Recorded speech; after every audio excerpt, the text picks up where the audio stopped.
If you're in a mood to thank someone, thank Amy Schuster. That is what I would have told our first guest tonight before he tweeted this at 9:56 a.m.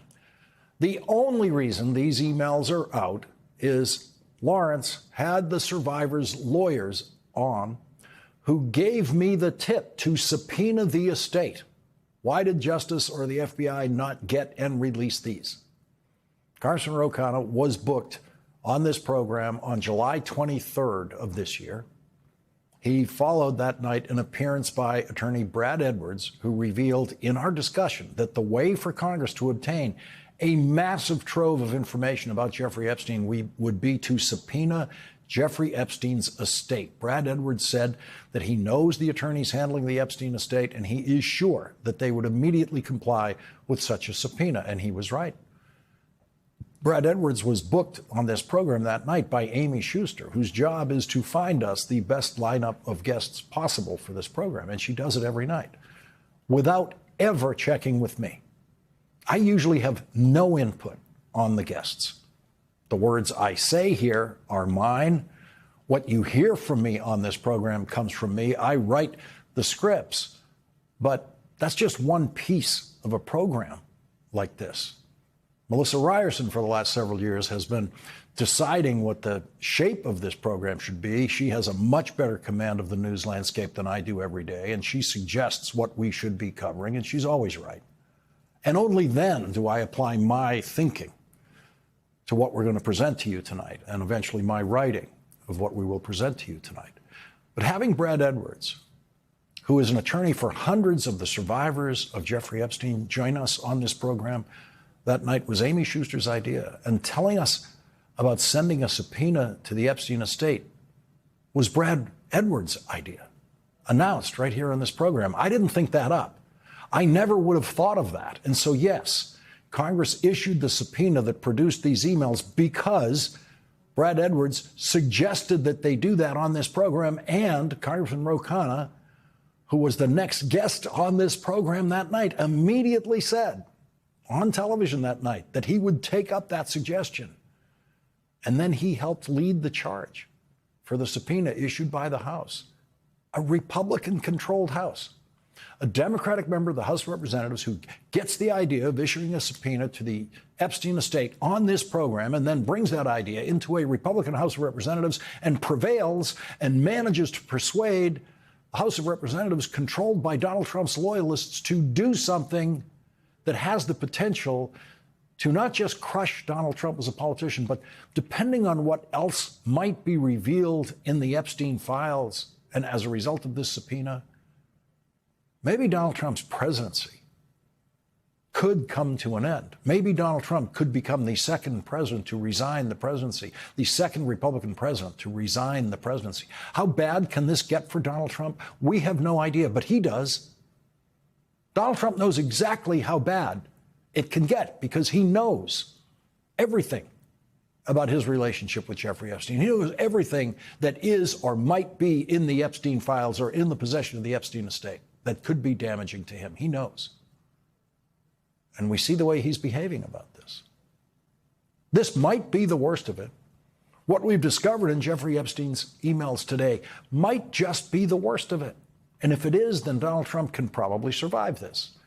But Donald Trump himself is making an all-out effort to stop the release of the Epstein files after these emails were released today.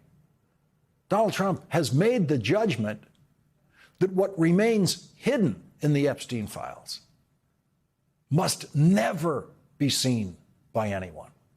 And that is why he had Congresswoman Lauren Boebert in the White House today, hoping she would be convinced to take her name off of the discharge petition, which she had already signed in the House of Representatives. She did not bend to that pressure. The discharge petition has been officially filed after getting its 218th signature today, when the newest member of the House of Representatives, Adelita Grijalva, in her first act as a member of the House, became the most important member of the House today, when she provided the 218th signature for that discharge petition, which will come to a vote possibly next week in the House of Representatives, that would force the release of the Epstein files.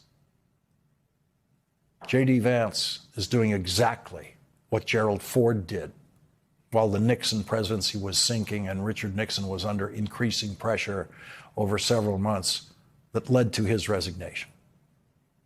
Gerald Ford said nothing. When things were the darkest for President Richard Nixon, Vice President Gerald Ford said nothing. And when Richard Nixon resigned the presidency, Vice President Ford said, "Our long national nightmare is over." Tonight, J.D. Vance is silent. Tonight, J.D. Vance is Gerald Ford. Gerald Ford said nothing about Richard Nixon as Nixon sank deeper into scandal, as Nixon, on his way to impeachment, which he only avoided by resigning the presidency, Gerald Ford said nothing because Gerald Ford knew that when he eventually took over the presidency, he didn't want the stain of Nixon on him. And so J.D. Vance is silent tonight. But what is J.D. Vance supposed to say tonight when he reads an email written by Jeffrey Epstein during the Trump presidency in 2019, 6 months before Jeffrey Epstein's second arrest, saying, quote, "Of course he knew about the girls," meaning Donald Trump. Donald Trump has always denied any involvement in or knowledge of Jeffrey Epstein's sex trafficking and raping of children. And the Washington Post is reporting that one of Jeffrey Epstein's emails says Donald Trump never got a massage. Donald Trump wasn't involved, according to this email. The email written by Jeffrey Epstein says, "Trump knew of it and came to my house many times during that period." Epstein wrote in an email to himself on February 1st, 2019, the Washington Post is reporting, several months before he was arrested on trafficking charges and killed himself in jail, he never got a massage. So there's Jeffrey Epstein himself letting Donald Trump off the hook on that point. But Donald Trump's always insisted he never knew anything that Jeffrey Epstein was up to. Never knew anything possibly illegal that Jeffrey Epstein was up to. What is J.D. Vance or Donald Trump or any Trump defender supposed to say tonight when they read an email from Jeffrey Epstein after the first criminal investigation of Jeffrey Epstein in Florida, which led to Jeffrey Epstein pleading guilty, and Jeffrey Epstein writes an email to his criminal co-conspirator, Ghislaine Maxwell, in 2011, saying, quote, "I want you to realize that that dog that hasn't barked is Trump." Jeffrey Epstein says that one of the young girls in the investigation, quote, "spent hours at my house with him. He has never once been mentioned, police chief, etc." I am 75% there. Donald Trump spent hours at Jeffrey Epstein's house with one of Jeffrey Epstein's victims, according to Jeffrey Epstein, in a private communication with his criminal co-conspirator, whose response to this was, "I have been thinking about that." The only way that Ghislaine Maxwell could have been thinking about that is that she knew what Jeffrey Epstein was talking about in every word of that email. That means she knew what it means that the dog that hasn't barked is Trump. And Ghislaine Maxwell was not asked a single question about that email by Donald Trump's criminal defense lawyer, who now serves as Donald Trump's Deputy Attorney General, Todd Blanche, who went to Florida to do a so-called interview with Ghislaine Maxwell.